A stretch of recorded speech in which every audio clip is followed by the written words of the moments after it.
It was supposed to be the war to end all wars. Instead, it changed everything. This is the story of a conflict born from an old world of empires that would give birth to a new century of chaos. The early 20th century was a time of immense pride and progress, but beneath the surface, a storm was gathering. Europe was a complex web of alliances, a chessboard where kings and emperors moved nations like pieces in a dangerous game.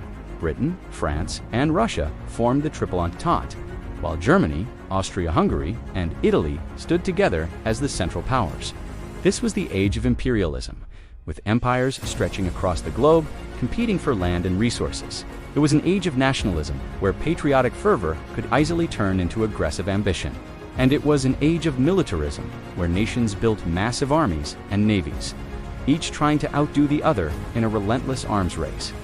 The continent was a powder keg, waiting for a spark. That spark came on a sunny June day in 1914 in the city of Sarajevo. Archduke Franz Ferdinand, heir to the Austro-Hungarian throne, was assassinated by a Serbian nationalist. This single act of political violence set off a chain reaction.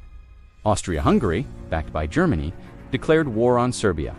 Russia, protector of the Slavic peoples, mobilized its army to defend Serbia. Germany then declared war on Russia and subsequently on Russia's ally, France.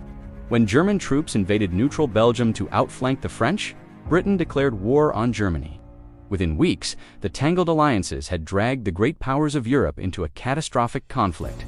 Millions of young men, filled with patriotic duty, marched off to what they believed would be a short, glorious war. They were promised they'd be home by Christmas. They were wrong. The initial dreams of a swift victory quickly dissolved into the grim reality of trench warfare. On the Western Front, which stretched for hundreds of miles through France and Belgium, armies dug in. A vast network of trenches, separated by a desolate no-man's land of mud, craters, and barbed wire, became the defining feature of the war. Life in the trenches was a living nightmare. Soldiers endured constant shelling, the stench of death, and the terror of going over the top into a hail of machine gun fire. They battled not only the enemy, but also disease, trench foot from the constant wet, and swarms of rats. Fear was a constant companion, as was the psychological trauma that we now recognize as PTSD. On the Eastern Front, the fighting was more mobile, but no less brutal, as German and Austro-Hungarian forces clashed with the massive but poorly equipped Russian army across a vast and unforgiving landscape. This was a war of terrifying innovation. World War I became a laboratory for new and deadly technologies that would forever change the face of combat. The machine gun, once a cumbersome weapon, was perfected, capable of cutting down waves of attacking infantry in seconds. In response to the stalemate of trench warfare, the British developed the first tanks, armored behemoths designed to cross no man's land and break through enemy lines. The skies, once the domain of birds, became a new battlefield. Fighter pilots and their fragile biplanes engaged in deadly aerial dogfights, a new kind of chivalry mixed with modern lethality. Below the waves, German U-boats or submarines prowled the shipping lanes, sinking merchant and military vessels alike and threatening to starve Britain into submission. And perhaps most horrifying of all was the introduction of poison gas. Chlorine, phosgene, and mustard gas were unleashed, causing agonizing burns, blindness, and death. War was no longer just about bullets and shells. It had become an industrial, chemical, and psychological horror. The conflict, which began in Europe, soon engulfed the globe. The great European empires called upon their colonies for support, pulling millions into the fight. Soldiers from India, Africa, and the Caribbean fought and died in the fields of France and the deserts of the Middle East, their contributions often overlooked by history.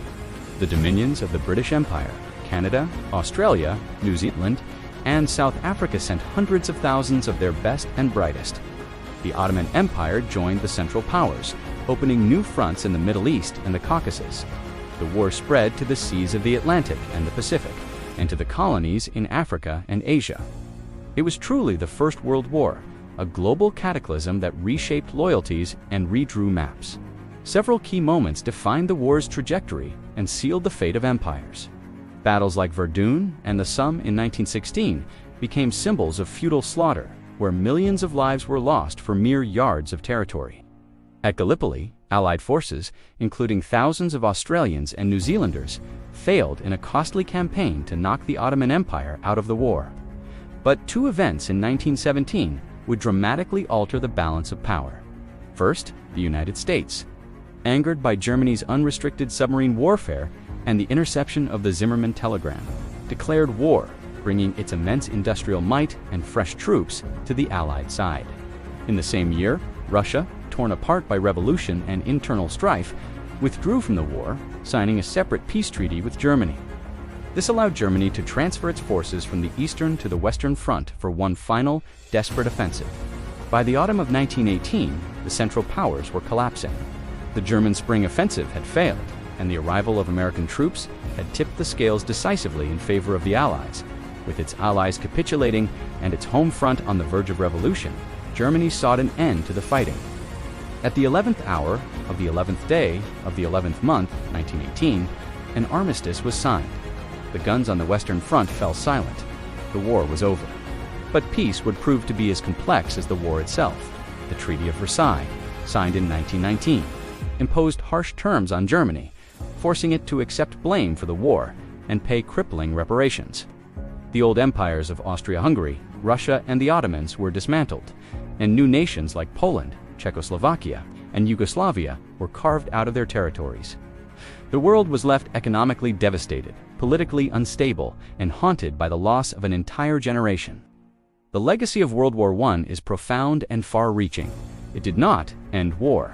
Instead, the unresolved grievances and the punishing terms of the Treaty of Versailles sowed the seeds for an even more devastating conflict just 2 decades later.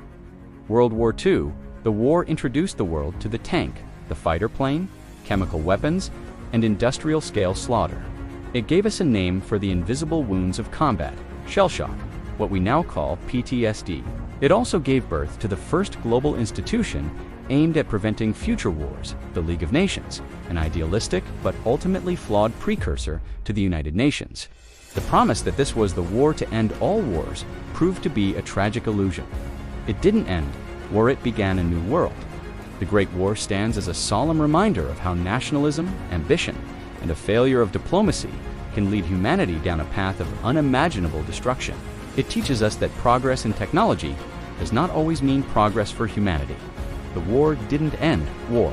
It changed humanity, forever altering our understanding of conflict, loss, and the fragile nature of peace.